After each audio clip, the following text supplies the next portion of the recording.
বাবা মারা আপনাদেরও বিচার হবে সন্তানদের প্রতি যদি বৈষম্য করেন, জুলুম যদি করেন, একজনকে দিন আরেকজনকে দিলেন না। অনেক সময় বাপ মা বলে কি, এই ছেলেটা আমার দিকে খেয়াল রাখে, এই জন্য ওর সব জমি জমা দিয়ে দিলাম, ও খেয়াল রাখে না সেজন্য দিলাম না। জায়েজ নাই এটা আপনার জন্য। আপনার খেয়াল রাখার বিনিময়ে সে আপনার জন্য খরচ করছে, আপনি সেই খরচের টাকাটা দিয়ে দিয়েছেন, এটা ঠিক আছে। যে আপনার চিকিৎসায় 2 লাখ খরচ হয়েছে, 2 লাখ দিয়ে দিলেন, 2 লাখের জমি দিয়ে দিলেন, যে বাবা তুই খরচ করছস, এই জমি সে বাবদ নিয়ে যায়, এটা আপনি দিতে পারেন। কিন্তু আপনাকে সে আদর যত্ন বেশি করে জন্য সব দিয়ে দিলেন, আর জন করে না তাকে দিলেন না, এটা করতে পারবেন না। আপনার সন্তান হওয়ার সাথে সাথে তার প্রাপ্য অধিকার হয়ে গেছে। আল্লাহ তাআলা বলেছেন আবাউকুম ওয়া আবনাউকুম লা তাদরুনা আইয়ুহুম আকরাবু লাকুম নাফআ, তোমাদের বাবা মা, তোমাদের সন্তানরা কে বেশি উপকারে আসবে তোমরা জানো না।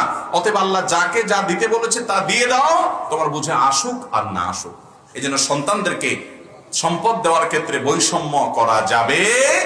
মেয়েদেরকে ডেকে এনে বলবেন তোমাদেরকেও বিয়ে শাদী দিছি, টাকা পয়সা খরচ করছি, এখন তোমাদের তো আলহামদুলিল্লাহ জামাইরা টাকা পয়সা কামাই করে অনেক আছে, থাক তোমরা দাবি দাবা করিও না, এগুলো তোমাদের ভাইদের জন্য ছেড়ে দাও। মেয়েরাও শরমে পড়ে লজ্জা পড়ে, বাপে বলছে মুখে কি আর তর্ক করবে, বাপের সম্পত্তি তো রাজি হয়ে চলে